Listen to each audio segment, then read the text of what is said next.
do it. Okay, great. So thank you, everybody, and thank you for delaying lunch. So I'll try to be very brief and very to the point. So I'm presenting a very small part or a small part of an ongoing research that has been done for the past several years on a kindergarten robotics program that is this year we are starting the 8th year of the program, and we did we did a 3-year evaluation. We already now finished the 3rd year evaluation, but we did a 2-year deep evaluation, and I want to share the results and to see your comments. So some context. I'm guessing everybody of us know that educational robotics in early childhood is gaining momentum all over the world. It's gained momentum also in Israel. We see more and more kindergarten teachers, municipalities understanding the benefits of putting robotics or educational robotics in early childhood programming. Of course, we know integrated into STEM programming. It involves play, social emotional learning, SEL. The problem, well, not exactly problem, but it's very hard to have longitudinal evaluation or large scale evaluations on those programs, especially in early childhood ages. Especially if we want to examine emotional resilience, social competence, cognitive growth. And while robotics can foster those, collaboration, curiosity, in all cognitive, emotional aspects, we still have a problem in evaluating those. And also, again, you'll see in the limitations, we still have in this research also some limitations, of course. So just to remind us all, and I really, in 2 words, we are dealing with constructionism, constructivism, Piaget, Papert, playful learning. We're talking about Lego. I'm just putting the context. We're working with Lego robotics. Either we do kits or the new kits that we're using now. We do stopped about 2 years ago. So we're using different kits. We're talking about playful learning that foster perseverance, curiosity, creativity, and of course, 2 hands-on activities. If you have any questions, just, I won't linger on this, but just to remind us all.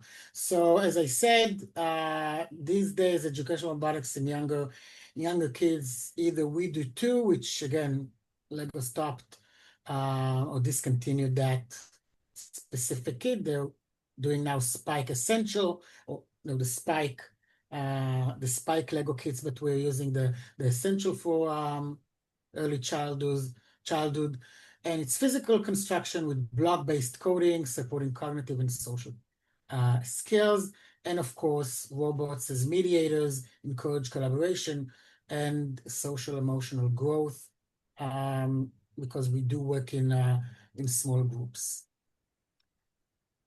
In equity and inclusion, so we must also always address digital equity and cultural relevance, and I'll show that how we do that in this specific program. And how we work, this specific program works, it's led by the teachers, by the kindergarten teachers, but also by our instructors, which are working collaboratively over co-teaching. It's the teachers, kindergarten teachers, plus our instructors. So it's co-teaching in this aspect. So our instructors are mentoring the kindergarten teachers for the past, as I said, 8 years, 7, 8 years. So what is the project? Which I said, this is, we finished the 7th year. We're starting in October, the 8th year. So what is the general timeline of the program? And you'll see some pictures again of the actual program. It's not AI generated or not something I found somewhere. These are kids from our programming. And I want you to look at specifically how the kids look, because I'll talk about diversity and immigrants and why we, and also what we did in those areas. So first meeting around November, introduction to robotics. November to January, now it's a bit, I mean, but this is the general time frame, building different models of robots and programming them, again, in context of the curriculum, in STEM, meaning, and we're using, by the way, we're using Lego models. I mean, we're not either a bee model, it can be animal shapes, it can be, you know, there's every kit has their own specific model you can build, and we're using, of course, the Lego models that kids can build. We are actually building the curriculum according to the models. We are connecting the models to the STEM or STEAM aspects. If it's a bee, for example, you know, one of the models is a bee. We teach the kids on what are bees, why they're relevant to their lives. We're going to watch bees outside. So we are connecting the curriculum to the curriculum of the kindergarten. From February to April, we have first annual challenge. First is a organization that connects, actually works with Lego, and you have from kindergarten up to 12. It's a K-12, so we work with actually, I mean, from K-12, but in those specific, they put every year a challenge, and we work with the challenge they're presenting. And we have the Robotics Festival at May with the parents, with all the participants, that presents. It's kind of a show and tell. They present. I'll show some pictures. We work according to the core lesson plan, where you watch, you think, you do, and you feel. So you have reflective observation, abstract conceptualization, active experimentation, and concrete experiment. And look, these are things that the kids are doing in watch, all the circle there. Again, as you can see, they work in groups. So they watch, they learn about the models and as I said, part of the curriculum. They think, they get a challenge, they think how to build with the instructions they get and with their instructor/teacher. The actual work, they build, they have trial and errors, of course. They work with as I said, the Lego models. And at the end, they feel that, meaning they try to operate the model. They see how it works, doesn't work, try to fix it. I wanted you to look, did you notice how the kids look, by the way? So as you can see, I mean, unfortunately, unfortunately, you can see only the change in, maybe how they look in, the color, meaning from all backgrounds. But in those kindergartens, which are located in the northern part of Israel, in the Krayot area, specifically Kiryat Yam and Kiryat Bialik, there's about 40% of immigrants. Kids are coming from either Ethiopian backgrounds, but they're coming from about 15 countries across the globe. A lot of them don't speak the Hebrew, which is the native language. So they come to the kindergarten not knowing Hebrew. So it's very hard for them to communicate either in their native language or in the local language. So we have a lot of immigrants in those kindergarten classes. We work on the skills, teamwork, collaboration, problem solving, communication, of course. You can see the kids are working. This is how you do show and tell at the end of at the robotics festival. They present to the parents, they present to the teacher, they present to the municipality, and they get, of course, a participation certificate.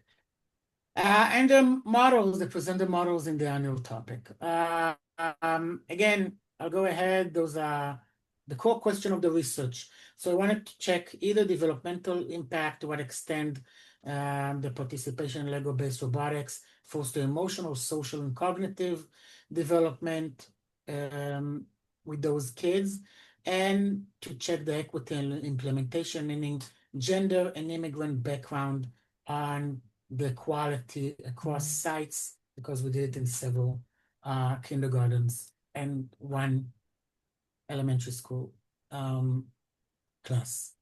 So the study employed a quantitative design. Sorry, something is wrong with this. It's so qualitative design.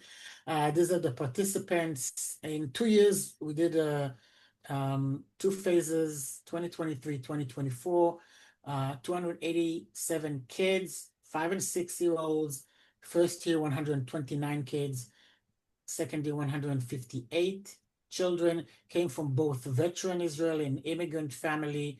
We evaluated them in 5 public kindergarten and 1 first grade class. The first grade class were a continuation of the kindergarten robotics from last year. So those kids actually did the second year of programming.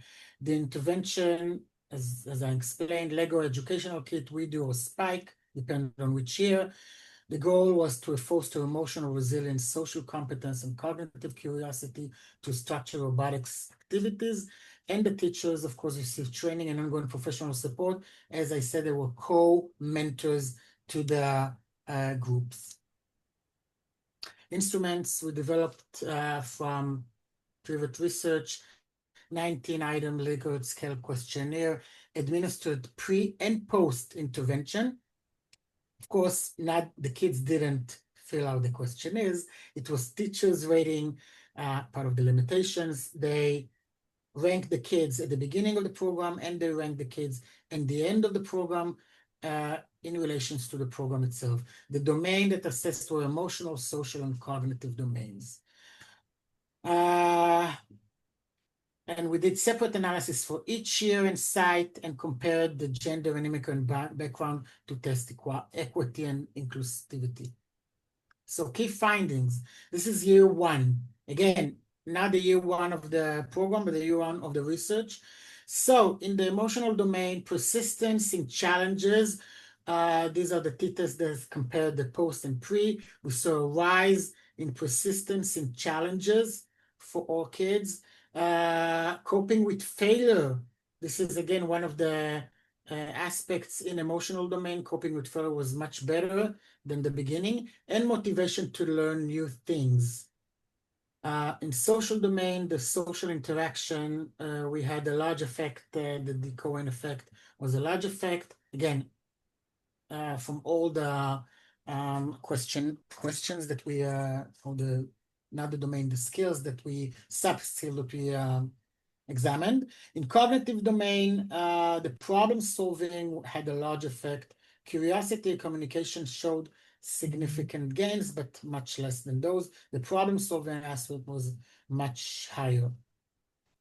The second year, by the way, lower effects. We had in the cognitive domain, we had problem solving and question asking, big effect.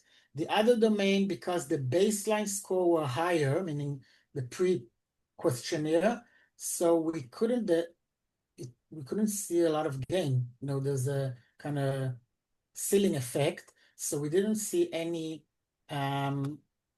effect or higher effect or not significant effect, because at the beginning the baseline score were very higher by the teachers. Again, for this year, we already thought about how to solve this part in the research.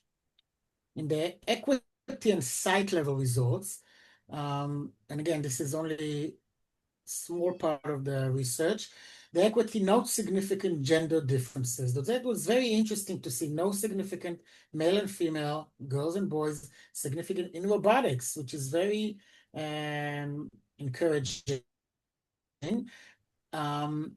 We did see, by the way, interesting things. I didn't put it in the paper over here. Between girls, girls are actually solve problems better. We know that from other research, but no significant differences in all those domains. The interesting part was from immigrant backgrounds. They showed improvement equal or greater than their peers, which are as non-immigrant background, a higher level in concentration, less anxious and more confident, and better ability to deal with failure.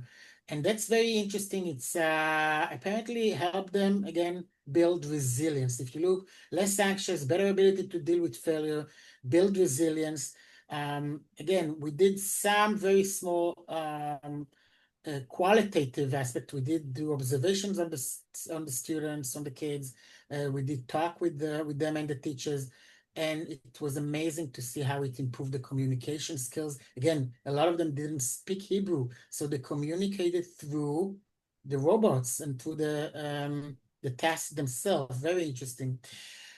Site level variation, because we did it in 6 places. So most kindergartens, significant positive changes. They didn't have any difference between them. Only one site had no significant statistically significant gain from the beginning to the end, meaning that at the end, it's very interesting to see. It's of course based on the context, based on the teacher, based on a lot of aspects. So I see that Ilona looks very hungry already, so I'll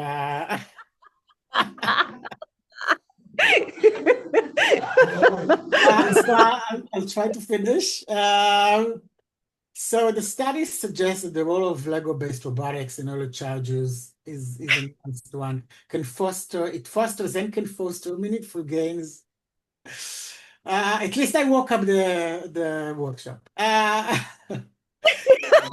Meaningful gains in problem solving, persistent social interaction.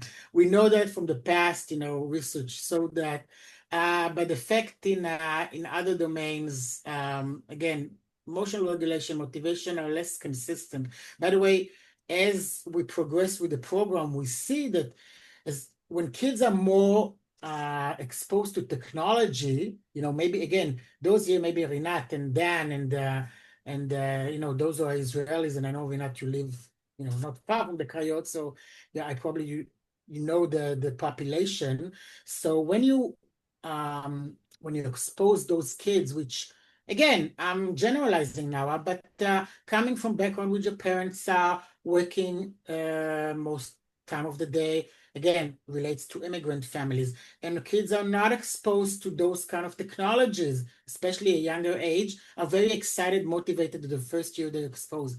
When it's becoming second, third, fourth year, it's the less, let's say, thrilled with the technology itself. So they are gaining more. No, the motivation is maybe less, but they are gaining a lot of problem solving, persistence, skills that we want to give them on maybe on the cognitive aspects and the social aspects, but less on the technology motivation, or technology is not no more something that will draw them really strong after several years. So importantly, which was very interesting for us, the program appears inclusive. Immigrant children benefit equally and sometimes more than those who are local.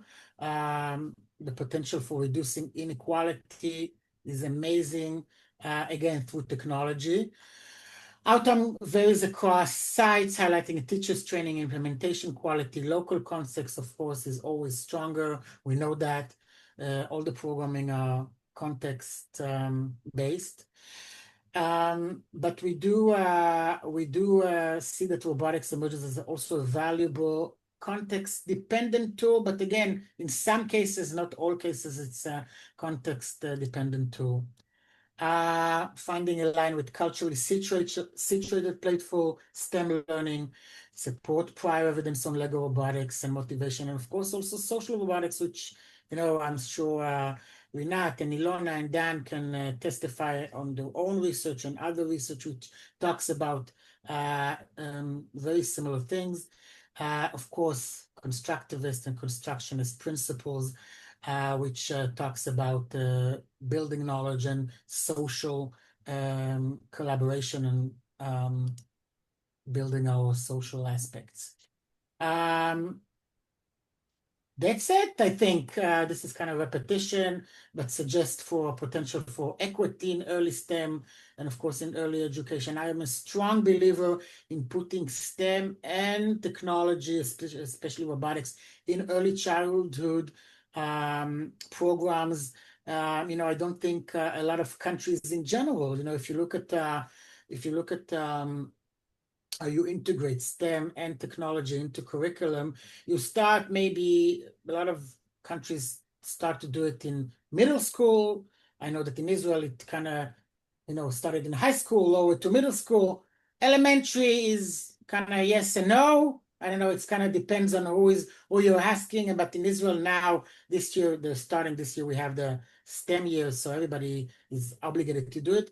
But in kindergarten, it's kind of it's not a well-structured agenda, at least, inside the kindergarten. There's a lot of interesting barriers there, I think, to tackle. The limitation of the research, teacher-reported biased, it's limited long-term. Follow-up, again, it's a 1 year. Partial missing data and causality, of course, in its neutralitic settings. Causality is very hard to prove because it's not an experiment in the lab. That's it. Thank you. I hope I finished. I did it really fast so everybody can eat. Well, we only have half an hour left. So thank you, Moshe.